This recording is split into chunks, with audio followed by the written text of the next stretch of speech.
Bismillahirrahmanirrahim. Assalamualaikum warahmatullahi wabarakatuh.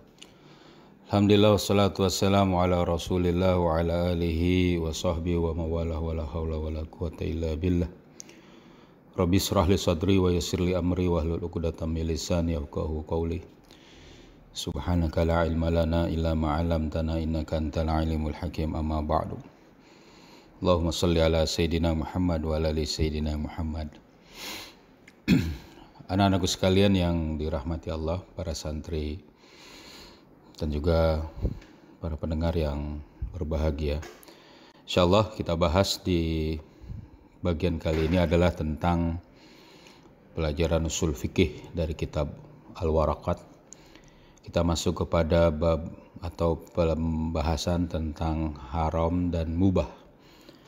Kalau dalam kitab yang kita pelajari itu di halaman 21 baris keempat dari bawah.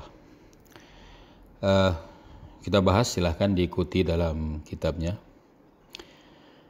Wa ammal hazru, dan adapun tentang al-hazru atau haram, bahasa lain dari al-hazru ini adalah haram, maksudnya maknanya.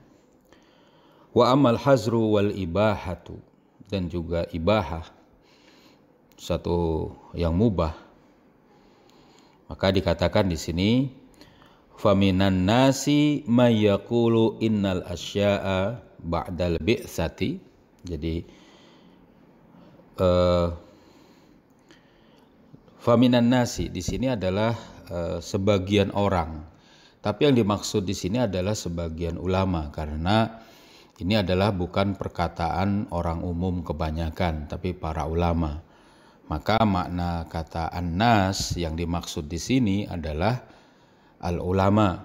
Jadi sebagian ulama itu mengatakan, ada yang mengatakan mayaqulu innal asya'a, bahwa sesungguhnya asya, bahwa sesungguhnya segala sesuatu itu ba'dal bi'tsati. Jadi setelah ba'dal bi'tsah ini adalah setelah diangkatnya Rasulullah Sallallahu Alaihi Wasallam. Jadi setelah kenabian. Jadi setelah Nabi Muhammad Sallallahu Alaihi Wasallam menjadi nabi dan Allah mengatur tentang hukum segala sesuatu, segala benda itu, menjelaskannya kepada Rasulullah SAW. Bahwa innal asya'a di situ ba'dal bi'tsati alal hazri. Nah, ini yang pertama mengatakan semua segala sesuatu itu adalah alal hazri. Jadi atas hukum yang diharamkan. Jadi semuanya itu haram. Jadi maksudnya ini pendapat yang pertama ya. Ai ala sifatin hiyal hazru illa ma abahathul syar'iyyatu. Yakni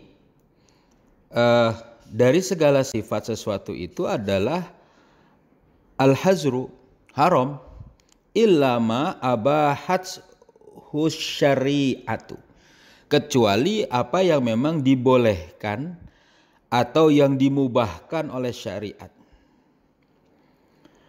Fa illam yujad fi syari'ati, apabila tidak didapati pada syariat itu kebolehannya, maksudnya di situ ya, ma yadullu alal ibahati, apa yang menunjukkan kebolehannya, fayutamassaku bil asli wa huwal hazru, maka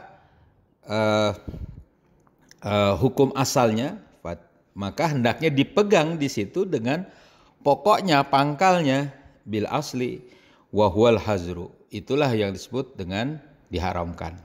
Ini pendapat yang pertama. Jadi hukum segala sesuatu apapun itu adalah haram, kecuali yang dibolehkan oleh syariat. Ini yang pertama nih, dalil yang pertama. Nanti kita bahas ya. Kita lanjutin dulu sedikit lagi. Wa minan nasi may yaqul. Nah, dikatakan berikutnya nih. Dan juga sebagian manusia, maksudnya tadi seperti jelaskan, maksudnya di sini ada sebagian ulama mengatakan, ada yang mengatakan bididdihi, kebalikannya, wa huwa annal asla fil asya'i.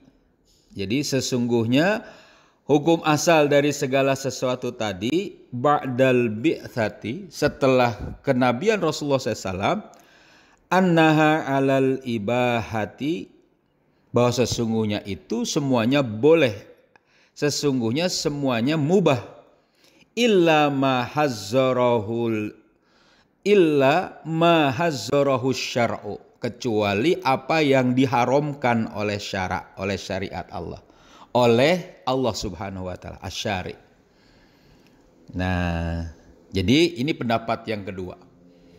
Jadi pendapat yang kedua ini sejalan yang dengan apa yang nanti akan kita pelajari kemudian dalam kitab yang lain, dalam kitab Taisir fil Usul, itu nanti akan kita pelajari ya, tambahan setelah kitab ini kitab yang dasar, yaitu adalah al-aslu fil asya al-ibahah malam yarid dalilut tahrim. Nah ini dia. Jadi segala hukum asal segala sesuatu itu adalah ibahah selama tidak didapati dalil yang mengharamkannya. Ini yang kedua. Jadi ini ada pendapat seperti itu. Nah lalu kemudian dikatakan di sini wasahihut tafsilu, dan yang benar dari perincian ini, dari perinciannya adalah wahwa annal madarra, jadi bahwa sungguhnya yang membahayakan itu alat tahrimi. Jadi yang membahayakan itu adalah dalam keharaman. Wal manafi'a alal hilli, dan segala yang bermanfaat itu adalah yang dihalalkan. Nah ini hukum rincinya. Jadi hukum tambahan perinciannya itu adalah yang bahaya itu diharamkan, dan yang manfaat itu adalah yang dihalalkan. Tapi nanti manfaatnya juga ada tambahan penjelasannya, ya kan? Jadi yang namanya manfaat itu adalah apa yang memang telah dihalalkan oleh syariat. Jadi manfaat itu pun adalah sesuai syariat. Kita lanjutin dulu beberapa baris lagi ya. Amma qoblal bi'sati, adapun sebelum pengangkatan Nabi Muhammad SAW atau sebelum Islam, fala hukma yata'allaqu bi ahadin, maka tidak ada hukum satupun bagi seseorang, li intifa'ir rasuli al-musililahu ilaihi, ya kan? Dikarenakan liintifai, jadi dikarenakan ya tidak adanya Rasul, ar-rasuli al-mausililahu ilaihi, yang menyampaikan hukum Allah kepada mereka. Makanya Allah kemudian katakan dalam satu ayat, wa ma kunna lil mu'azzibina hatta nab'asa rasula, dan kami tidak akan mengazab satu kaum sebelum kami mengutus satu rasul. Ini maknanya. Jadi sebenarnya tentang yang haram dan yang mubah ini kembali kita pelajari di sini adalah hukum asal. Hukum asal dari segala sesuatu kita ambil pendapat yang kedua ini, yaitu al-aslu fil asya al-ibahah malam yarid dalilut tahrim. Hukum asal segala sesuatu itu mubah sebelum didapati dalil yang mengharamkannya. Nah makanya pengharaman ini akan jadi pada saat seseorang mendapati apa? Rasul yang menyampaikan syariat tadi. Oleh karena itu kita akan dapati hukum-hukum sesuatu itu adalah sesuai dengan penjelasan Rasulullah SAW dalam kitab-kitab, dalam ayat-ayat Al-Quran yang Allah sampaikan kepadanya, dan juga dari hadis-hadis yang Rasulullah SAW sampaikan kepada kita. Mungkin begitu anak-anakku sekalian, mudah-mudahan para santri bisa memahaminya tentang masalah haram dan mubah ini. Billahi sabil haq, assalamualaikum warahmatullahi wabarakatuh.